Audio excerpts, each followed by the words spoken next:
Private private school কলেজে ভালো পড়াশুনো হয়। আমি বলছি না যে সরকারি স্কুলে ভালো পড়াশোনা হয় না, কিন্তু সরকারি স্কুলে মাস্টার কী করছে, বেতন বেশি পাচ্ছে কিন্তু ভালোভাবে পড়াচ্ছে না, কারণ তাদের চাপ নেই। গার্জেনরা মাসে মাসে যায় না, মিটিং করে না। আর হ্যাঁ, যদি বলেন যে পশ্চিমবঙ্গে খুব ভালো পড়াশোনা হয়, একদম কাঁচকোলাটি পড়াশোনা হয়। প্রাইভেট আছে বলে পড়াশোনা হচ্ছে, টিউশন দিচ্ছে বাড়ি থেকে টাকা খরচা করে, ঠিক আছে। তো সরকারি স্কুলে কয়েকটি মাস্টার ভালো থাকে, বাদবাকি মাস্টার এই আপনি বেসিক স্কুলে দেখবেন ক্লাস 1 থেকে 4 পর্যন্ত সেখানে বাচ্চাদেরকে দিয়ে গাহাত মেসেজ করাচ্ছে, ঠিক আছে, মাথায় মেসেজ করাচ্ছে, চুলে তাদেরকে জল বওয়া করাচ্ছে, তাদেরকে ঝাড় দেওয়া করাচ্ছে। আরে কাজটা করাচ্ছে করাক ভাই, কিন্তু ক্লাসের সময় ক্লাস করুক, সেটা ঠিকভাবে করছে না।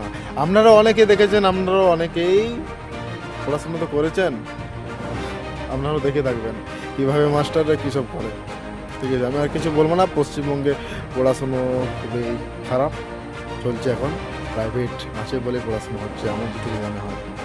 টাকাগুলো ভাই আমাদের এখান থেকে পাচ্ছে মাস্টাররা, বলুন না যাদেরকে বলবেন। সমস্ত কিছু সিস্টেমটা এখানে খুব খারাপ। ভারতবর্ষে পশ্চিমবঙ্গে সিস্টেমের কোনো মাথা ছাতা নেই। তো আমি আর এখানে কিছু বললাম না, এখানে আমার ভিডিও শেষ করলাম।